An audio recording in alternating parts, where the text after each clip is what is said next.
Hi, hello. Welcome once again to Communication Moments, SMCR, with Dr. Godswill Oki. I hope you enjoyed your weekend. It's been nice talking with you. I've enjoyed so much of our interactions, and the responses have been very tremendous. It couldn't have been better. It's such a wonderful idea having people calling, having people chat you, wanting to know how they can better their communication needs as a result of their work.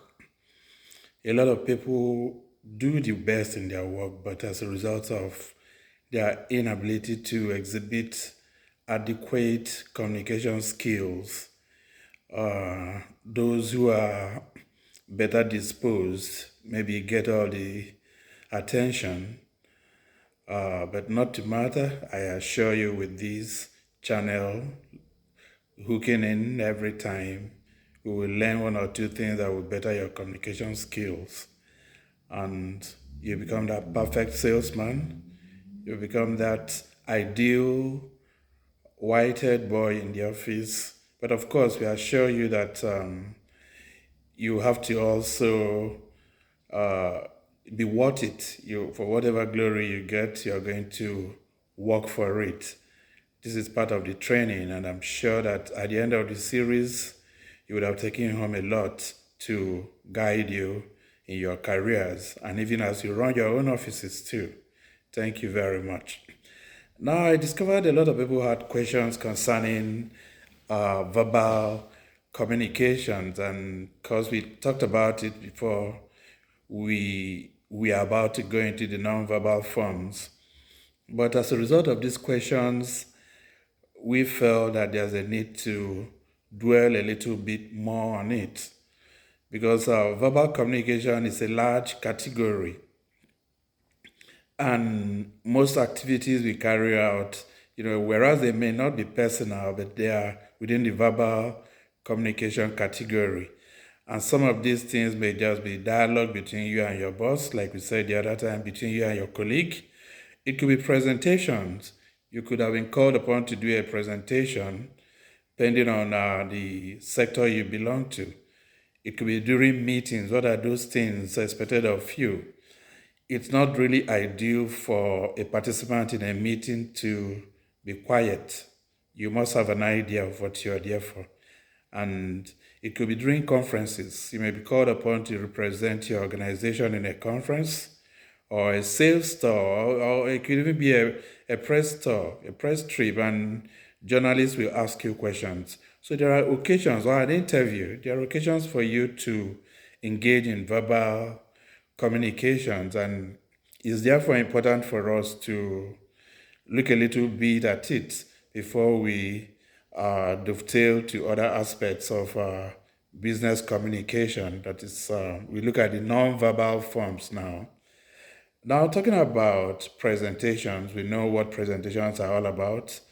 You may want to make a presentation to your client. You may want to tell him about what you're offering him. You may want to exhibit those parts. You may want to exhibit the layout if it's advertising, or the message, or whatever it is, and you're called upon to do it.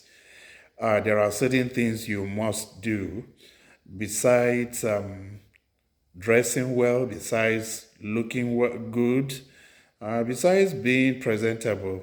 There are certain skills which you have to exhibit in the course of that. Thank you very much. And it could be in meetings.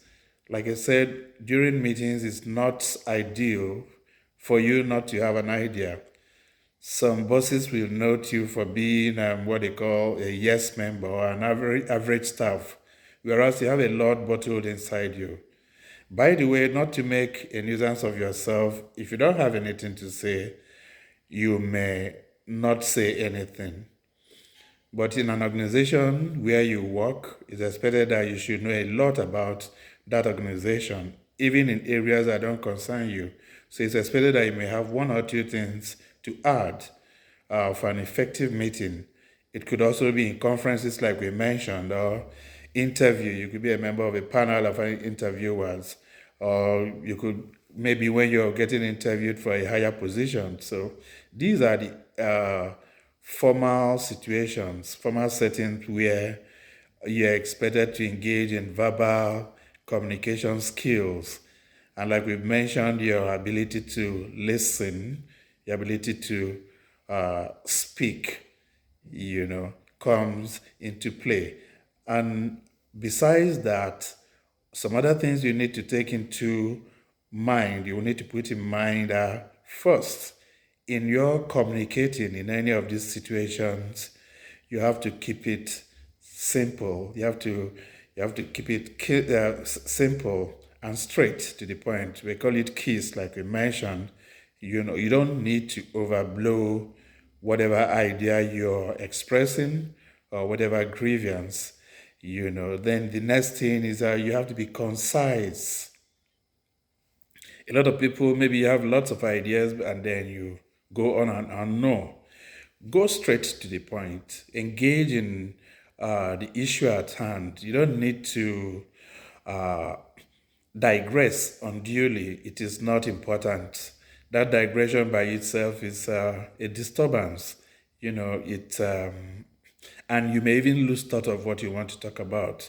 So you have to be concise in whatever communication you're engaging in verbally. And you have to be specific, like we mentioned. It's related to being concise. You have to be specific. You go to that specific area, observation, situation you want to talk about, and you express it as nicely, as cordially, well accentuated as you can. You do that. You must also be composed. You must also be composed. The composure it expresses it manifests some confidence when you're composed.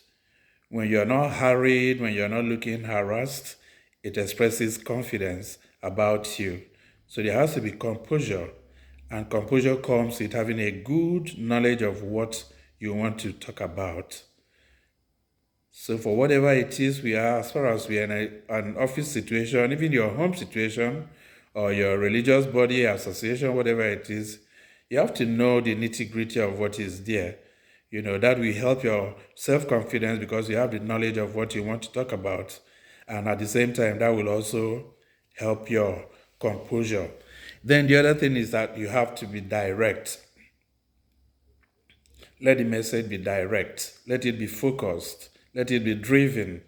Let your message be straight to the point. What do you want to say? You want to talk about the management? Fine, go ahead.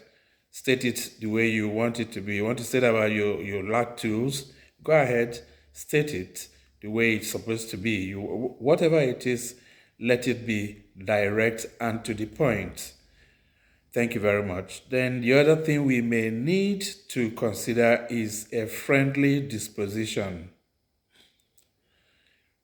People are attracted to speakers who are friendly, and that friendliness also comes with being well composed in what you're doing.